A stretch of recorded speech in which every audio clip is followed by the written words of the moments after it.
Welcome back to another episode of The Art of Unraveling. Today, I'm absolutely thrilled to have a dear friend and what I call a soul family member interviewed today on the podcast, Patricia Stevens. I met Patricia through her daughter, actually, who used to be a client of mine. I think I can say that on the air. I don't think Bethany would mind. Bethany she came to my very first workshop in Dubuque before I even moved here. And she's just always stuck around. She's like a sister and really has been to a lot of different things. And I remember telling her once, like, Bethany, I need a me. And she goes, I need to introduce you to my mom. She's a you. She can be a you. It was just like I needed somebody to support me the way that I feel that I support other people. And so I've been working with Patricia, doing healing work for many years now. And she's just been such an asset to my team of guides and healers and therapy and all of that kind of thing. And so I'm just thrilled to have her on the podcast today. Patricia, welcome. And please tell us a little bit more about you. How would you define the work that you do and that type of thing? Oh, thank you, Erin. It is such a pleasure to be here in this Zoom room with you. One of the greatest gifts my daughter gave me was taking me to your circle in Dubuque. That is where we first met. And I believe there was an exchange among the three of us when we arrived, something about identifying that you were the daughter of an alcoholic, and so was my daughter Bethany. And I am that mother. And so that was kind of how I felt a first bond with the three of us, because what I have learned over my 40 years in recovery is that the healing process, no matter what side of addiction a person might live in, there is an immediate bond of knowing. None of us has to say much to the other about what it was like, because there's a general knowing. So from there, I got really excited about getting to know you and your work. And the kind of work that I do is energy medicine. And how that came into my life is in 1982, when I was 35 years old, I did go into treatment for chemical dependency, is what they called it in those days. I was addicted to pharmaceuticals and alcohol. And what I discovered is that being abstinent from those crutches left me sicker than I had ever appeared in my pre-sobriety days. That forced me to do some really, really aggressive healing work, starting with the steps in the popular 12-step programs, which are very effective when used according to their original intent. They have been bastardized over the years, and I jumped in actually using some of the traits that kept me very sick. I use them as what they call 2x4 steps. I use the steps to beat myself up, to prove how wrong and bad I was. And so that was the beginning of my recovery. And my daughter has been heard to say, I may have been abstinent, but I was far from in recovery. That took at least 10 years before I actually began to get some balance. Another thing that I have seen is that the statistic is 69% of people with alcoholism and addiction have co-occurring mental illness conditions. My observation is it's closer to 99%.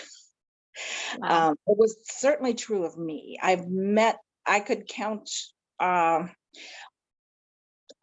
less than five fingers the number of people I have encountered uh, over these 40 years in recovery programs, which involves hundreds of people. Um, very few don't have co-occurring mental health diagnoses. And often they go untreated, even in recovery. So my quest has been to make sure that all conditions are treated, all trauma is addressed. And that's what you do so beautifully, Erin. The unraveling that you do, the trauma work you do with people is absolutely essential in recovery work.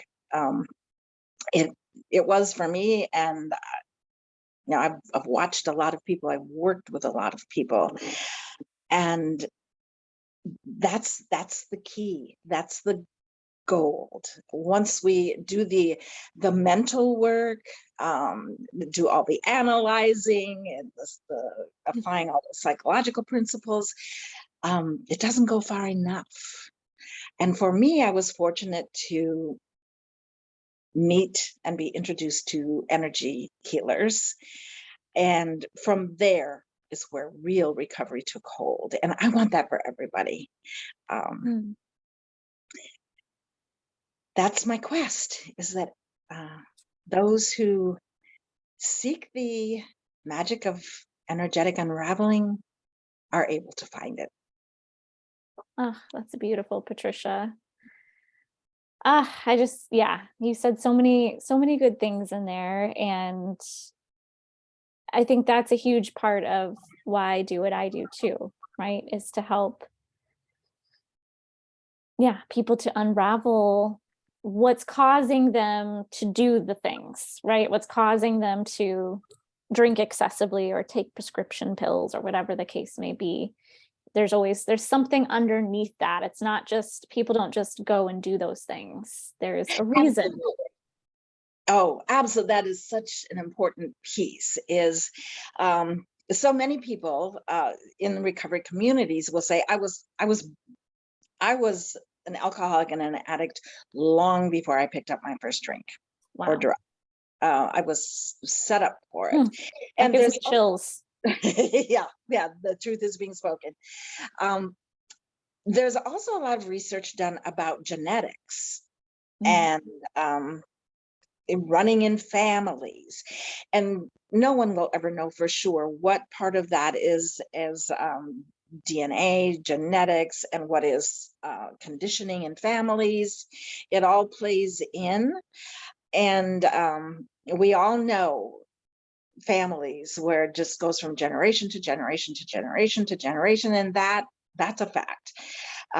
What really hooked me in very early recovery was the phrase break the chain.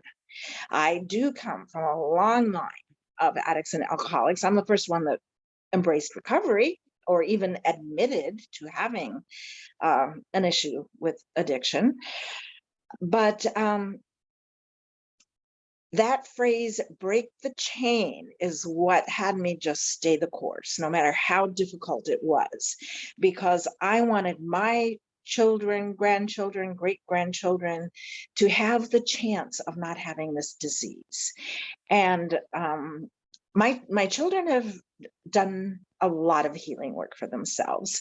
My grandchildren are all acutely aware that they're at risk, that if they put drugs and alcohol into their bodies, they run a really high risk of early addiction. It's science. Yeah. And so that whether it's conditioning and family drama and trauma going back generations, who knows? It doesn't matter, because the solution is the same. no matter what the causes. But yes, for me, I exhibited extreme traits of codependency, and the overachiever, the being the good girl, not getting in trouble, the caretaker. What happened for me, particularly with pharmaceuticals, is I found that using them, especially opioids, for me and a lot of my family members, because of our chemical makeup, opioids act like speed. Wow. So for the more typical body chemistry, an opioid will be a depressant, and many people go to sleep. For me, it was like, oh, off and running, baby. Just get me some narcotics. I can do anything. I can behave in any manner anybody wants me to. Wow. And so, and alcohol for me was my recreational drug.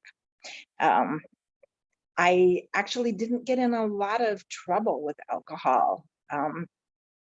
I was a happy drunk, a fun drunk, and so I did not consider myself an alcoholic. When I went into treatment, I was going in for treatment of addiction to pharmaceuticals. I had been in treatment for 5 years prior from to that point by the University of Iowa neurology and psychiatric departments. What they didn't know at the time was the treatment for addiction is abstinence, absolute abstinence. They believed that they could facilitate behavioral modification and reduction of the amount of pharmaceuticals I was using. That doesn't work. Not for an addict. It will work for someone who is not physically addicted. It will not work for someone who has the physical chemical addiction. So for 5 years prior to going into treatment, I had worked with the University of Iowa. I had been hospitalized 3 times for withdrawal. Nobody ever told me, after you've been hospitalized for withdrawal, don't use on your way out the hospital door. It never occurred to me not to use. And so I always did. So I met, let me correct that. I didn't meet her. There was a woman in my social circle who got sober. We drank together, and she knew. She spotted that I belonged to her club. And she taught me about addiction. She started teaching me in January of 1982 when we were both at a meeting, a parents' meeting, and the literal name of the committee was Drug and Alcohol Use Among Our Youth. We were a committee to prevent that. Oh my. And so after one of the meetings, we went for coffee, and she told me about herself and took me on as teaching me. And so it was the following August, working with her all this time, and she introduced me to professionals in the field. And so I finally did decide to go to treatment. And I had no idea what I was getting in for. And had I known, I may not have done it, because the next 5 years were absolute hell for my children. And that's what I have a burning desire to help other parents with. And I shouldn't even really, I don't mean to limit it to parents, because any relationships that we have are in severe jeopardy in early sobriety if we don't have all of the resources we need. I just I didn't know what I didn't know. I didn't know that what I needed, in addition to all of the psychotherapy I was in, all the meetings I attended, I at least once a day for 5 years, if not more than that. I did everything I was supposed, like I attempted to be the absolute model person in recovery. I did everything times 10 that was suggested to me, and I was still literally wanting to die. So Wow. obviously I was doing something wrong. And then when I learned and experienced energy healing, um, I had hope. I had hope that I could uh, achieve what in 12 step programs have a phrase, happy, joyous, and free. Like that is what we're promised if we adhere to the principles of the program, happy, joyous, and free. When I started receiving energy medicine, I had hope for happy, joyous, and free. It took a few more years before I got to happy, joyous, and free. And I know I'm just repeating over and over, but I can't say it strongly enough.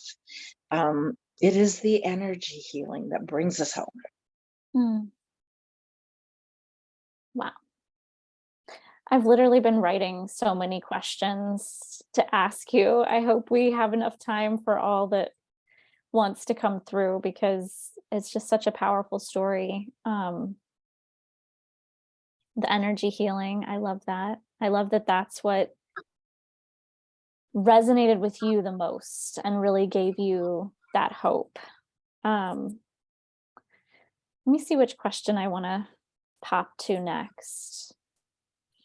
There's a part of me that wants to ask about, well, first I want to make a clarification, because as you were talking, I was a little confused about this. And so I just want to make sure other listeners might not be.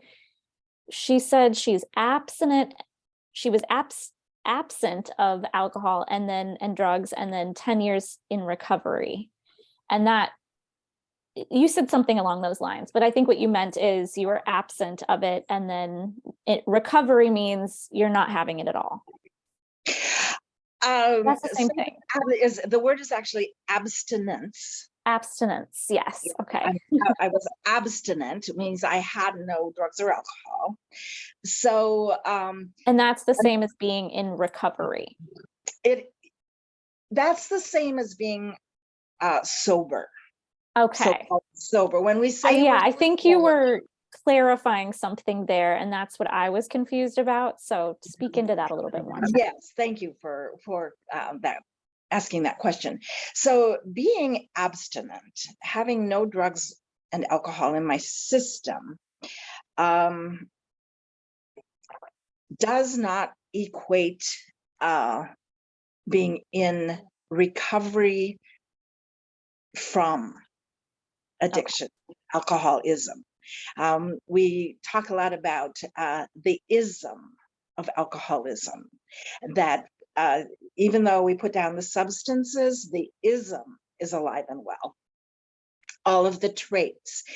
For people, there are a lot of people who are able to become abstinent from drugs and alcohol, to be technically sober, but they never do the recovery work. They never do the healing work. That's an important distinction. That is an important distinction. Yes, it is a very important distinction. And opens up a whole new category that I would love to speak to.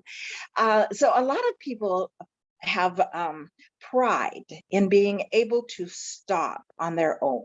Yeah, that's what I hear. I'm 10 years sober, I'm 30 years sober, but I have never heard the recovery piece, I guess. Yes. And so that does happen.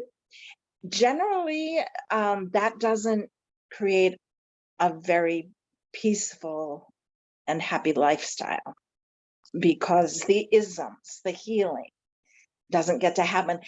And so I do know people in my family who changed their drinking and drugging habits, even had periods of abstinence, and embraced some other transformational programs where they did their work and came through on the other side with comfort and ease and a life of pleasure and ease. There are also a lot of people who stop using for decades, never do the work, and are assholes. Because the Miserable addiction still assholes. lives within. The addiction still lives within. No, The absolutely. It still issues that lives. made the person drink still live within. Absolutely. So I see no heroism whatsoever in being able to stop drinking and drugging with no help, because that means I actually feel some compassion for those people that, according to everything that I've learned and experienced, can't possibly feel very good inside. There is absolutely, for me and most people that I associate with in recovery communities, there is no shame or embarrassment whatsoever in stepping into the loving embrace of the resources of transformational communities. And we are so fortunate right now to be in an era where there's lots of them. Yes. There's if something doesn't fit a person, if it doesn't feel comfortable, just go to another one, because There's many. so many opportunities out there. And the stigma is still there, however. So the stigma of having to walk through the doors and say, I need help, I have a drinking problem, my life has been totally annihilated through my use of drugs and alcohol, I want to stop, can you help me? That stigma does still exist, which is one big reason that I am so excited to have this opportunity. Alcoholism, addiction to alcohol and other drugs, is a disease according to the AMA. And we're getting closer and closer to recognizing that, but there's still such a huge moral stigma. The immorality is the actions that we take under the influence of drugs and alcohol. Can I bring up something here? Please, yes. I think this is a good chance to talk about, because I know, like, growing up with an alcoholic, right? You hear, I mean, and when I was young, I didn't know that I was growing up with an alcoholic because she's very functioning. But later I realized, oh yeah, that's what that was. And so then you start learning, when you learn more in Al-Anon or whatever programs you're going to, that it's like, well, it's not my mom, it's the disease. And I think I can say on the other side of that, that starts to like get at you a little bit, because you're like, okay, let's not make excuses here. And so could you speak into that a little bit? Because yes, it's a disease. We want to recognize that, especially I've watched lots of intervention, and it's like, you see these people who they just can't function without that drug, without that alcohol. And you can see how it is a disease. But I think those that are listening, what would you say to that it's not your mom, Erin, it's the disease, or it's not. Oh, that grates on me too. Okay. I've heard that too. And it's just, yeah, that's like fingernails on a chalkboard. Yeah. Okay. I'm glad that I brought that forward. I absolutely agree with that. Another thing, another piece of context here is, when a person is actively in the disease, it doesn't mean the damage only happens when the person is drunk or high, but the entire persona. For me, I was as damaging to my children at times when I was not severely under the influence. So it's the entire dynamic. It's not just being under the influence of drugs and alcohol. And so that Yes, such a good point. who I was in being run by that disease was a despicable person, as is true of most of us. And I dressed it up nicely, as some addicts and alcoholics are able to use all their codependent traits and dress up the behaviors. But I have heard it said, love the alcoholic, hate the disease. I can't reconcile that. And the reason I want to emphasize it is a disease is because it needs treatment, as any disease does. Yes. A person who has another disease needs treatment, not I don't have a really good analogy.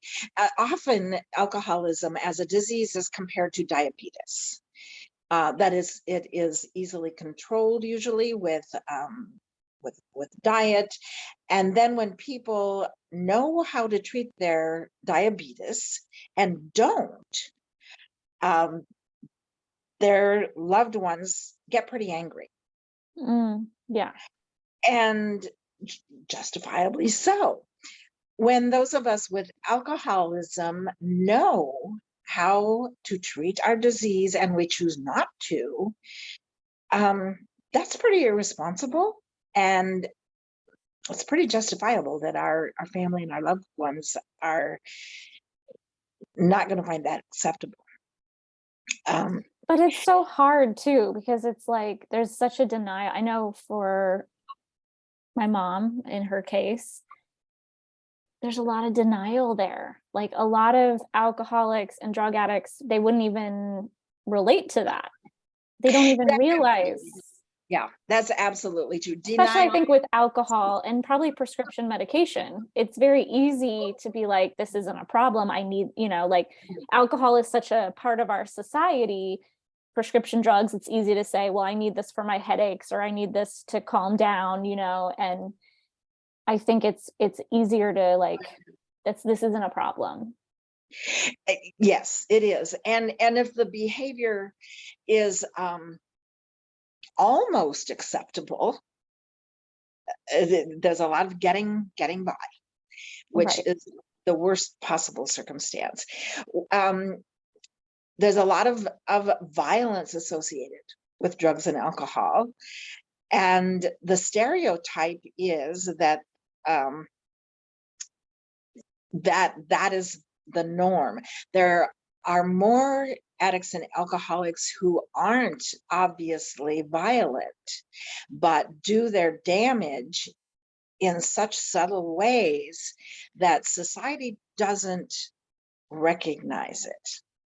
And I think that's more common than the violent alcoholic, the one who's actually being illegal with their actions. Right. Yeah, it's the subtle like parent that's there with the child, but emotionally checked out. Yes, of the drugs and alcohol.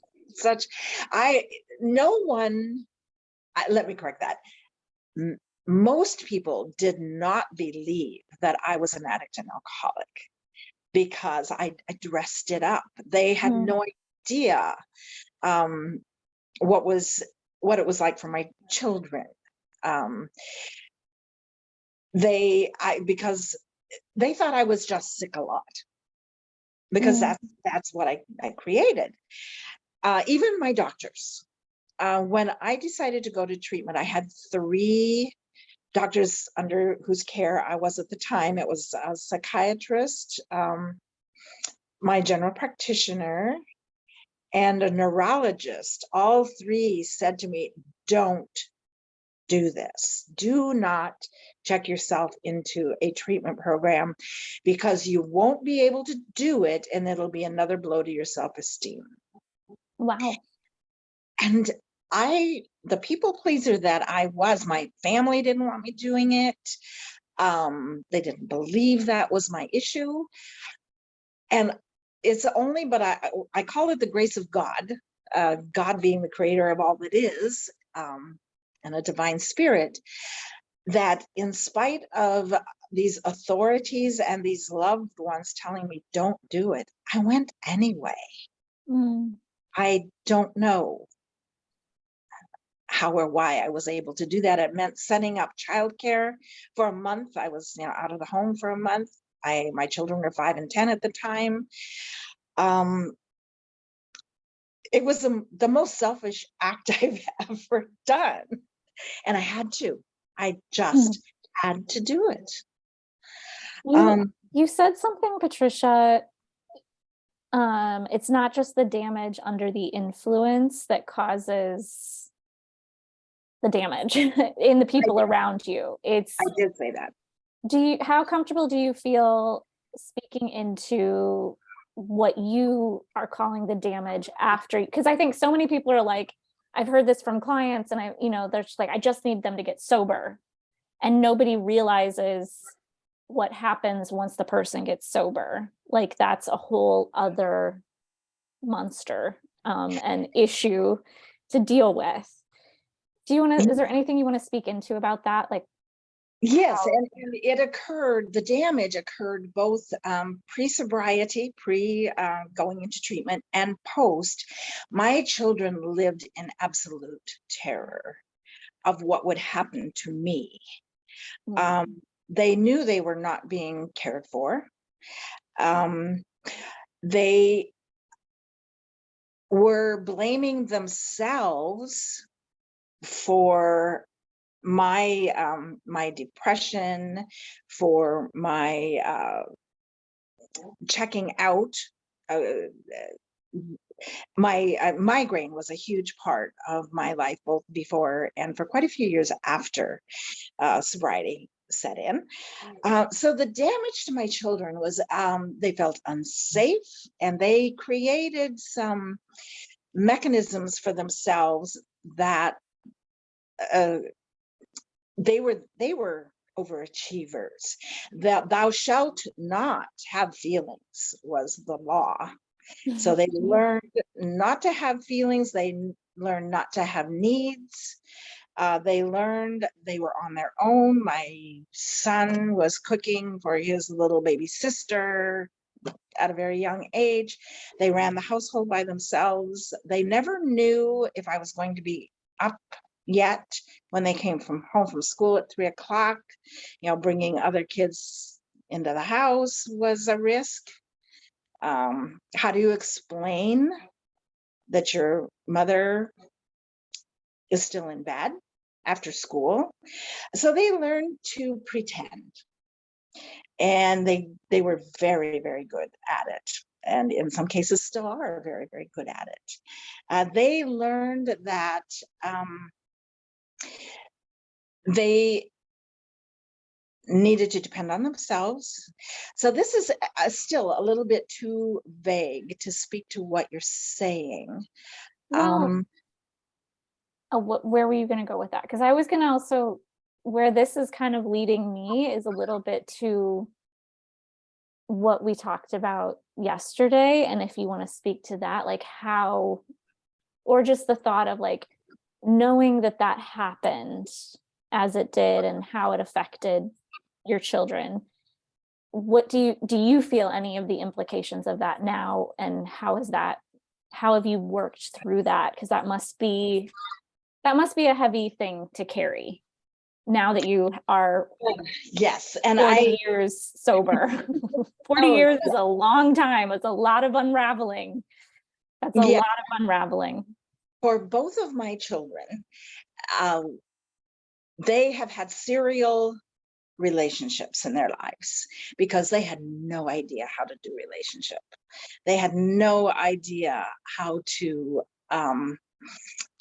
navigate how to be with another person. They've both, done work on that, but their adult relationships were rather preset by their they watched their father caretake their mother, and they watched their father manage everything. And so their expectations about a partner in life were pretty skewed. And they would both tell you the same thing. So I feel comfortable in saying that. Another thing that all of us, my children, my family, and most alcoholics and addicts, when physical ailments are made manifest in our body because of our inability to have feelings, to know they exist, to process them, to learn how to unlearn how to squelch them down. So as you know from what you do,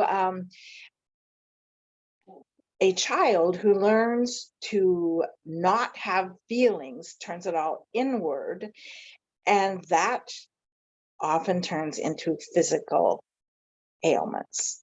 So that's been a thing for all of us. The probably the thing that hurts me the most as a mother is that I see two children, grown-up children now, who didn't love themselves. They didn't have any concept of what that was. Because I was totally incapable of exuding love, of giving love, of, even though I'd go through the motions, we had bedtime routines of reading. I went through all the motions, but they knew there was nothing there. And what they did with that is they thought it was their fault. They thought they were defective because their mother had no capacity to love them. And so that's probably my biggest pain around my children, is they, and this is a very typical phenomenon among among children, whether they be little or adults, is they came to believe they were unlovable because their own mother had no capacity to give that love exchange with them. And that devastates a child. And that child carries it into adulthood. And my own children are spending their adulthood trying to get to the place to know they're lovable and they're loved. That is the biggest abomination that comes from addiction. I can definitely resonate with that on the other end of it. Yes. Yeah. That one hits. I'm sure that hits for a lot of people. How do you reconcile that for yourself? Because obviously, I'm not saying to anybody listening to just get rid of that. We have to feel, what I would tell people is you got to feel that pain, and you're not serving by walking around being in pain all the time. Absolutely. And Erin, thank you for asking that question, because the primary utmost thing I can do is learn to love myself, to model it for them. That's the only thing I can do. That's if I don't do that, scratch the rest, because it's what's coming through me right now that wants to be shared. By the way, I'm like about to cry because this is just hitting on so many levels. So I'm curious if people listening are going to have the same experience, but just how healing of a presence you've been in my life as somebody who grew up with an alcoholic mother who never got sober, is currently still not sober, or in recovery. Yeah, you just are such a bright light in that darkness of addiction, and you're so well knowledged about it. And yeah, you've just, I don't know, healed a lot of things in me around that mother wound. And I don't know, I don't really know what I'm trying to say, but I think it's felt. Hmm. I'm feeling that in my heart, Erin. And my passion about this is that I don't want any unnecessary suffering to perpetuate for anyone who's found themselves in any spot in the dynamic of addiction to drugs and alcohol. It's so far reaching, the pain, and there is hope.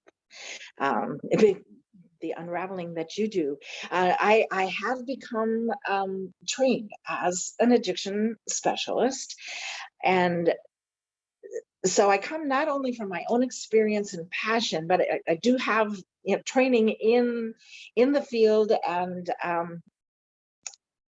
the reason I became a facilitator of energy healing is because it worked for me. And so I would really want to say to anyone out there struggling, feeling the ramifications of addiction, whether it's your own or someone else's, there is help available. I'm that help. Erin, you're that help. Keep searching until you find your connection with someone who can be your resource. There are so many groups that will steer you in the right direction. They talk about peer support groups. Yes, they work. They're not enough, but they work. So I feel dedicated in my life to just shout from the rooftops, don't sit in the pain. No one has to. And I could say that over and over in tons of ways. And I think you and I are both sending that message out energetically, as well as with our words. So hopefully anyone who listens to this will feel the truth of it. Yes. Yes. The only last thing, I know, Patricia, I know you need to go, and if you need to hop off now, just let me know. But the last thing I just want to say is to speak to how our culture views addicts, because our culture looks down upon a lot of addicts, Absolutely does. And I believe that's because of the behavior of and alcoholics, and not understanding, why are you ruining your life? Why are you treating people so badly? Why are you stealing from your family to go buy drugs? Oh, excellent perspective. So there comes a time, this goes back to the disease concept. There comes a time when a person loses choice, and the only thing that matters is getting the next hit, whether it's a drug or alcohol. And that becomes primary. Caring for children, caring about your loved ones gets preempted chemically, because the person, myself included, you have to have it. You just cannot survive another day without it. And therefore, whatever it takes to get it. And that has us do those despicable things. And so the intervention of the chemistry is critical. Without the intervention of the chemistry, there's not a chance of stopping that kind of behavior. And people think we don't want to. No one chooses that lifestyle, but once there is a line, there's an imaginary line where you can use and do drugs and misbehave and still choose to stop. And that's where the morality and the judgment comes in. And then when we cross the line into physical addiction, the choice is gone, and we just have to do what we have to do. And that's the tragedy. And that's why a person cannot do it alone. It takes medical intervention often. That's why early sobriety, when people who are not getting medical intervention, but just like go into a program like a 12-step program and stop, the whole family dynamic just goes bonkers, because even the violent behavior may not stop because it's just become automatic. It's become one of those, what do they call it? There's the nervous system, when it automatically does stuff, and then it does the autonomic and the I should Yeah. know the other one, but autonomic is involuntary. Involuntary, yeah. It becomes involuntary. It literally becomes involuntary because of the body chemistry. And so the voluntary actions and behaviors can go on for a period of time, and then no one knows where that line is for themselves. And once you've gone over it, it becomes involuntary, and then the behaviors are nonsensical. And that, I think, is why there's so much judgment and stigma about it. Incarcerations, a vast majority of people incarcerated are there because of the behaviors that came out of their addictions. They still have to pay for their behaviors. I still had to pay for my behaviors.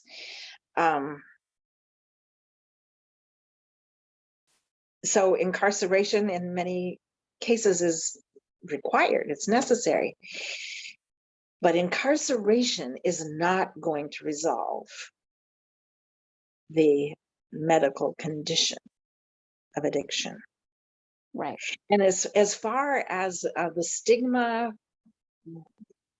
being dissolved, I don't know that it can be when it's so wound up in the behaviors. Yeah, that's true. And there's just so much shame. There's shame, a lot of shaming of it. And that's not to speak to anybody that's listening that is currently living with an addict, and you're like, but their behaviors are so terrible.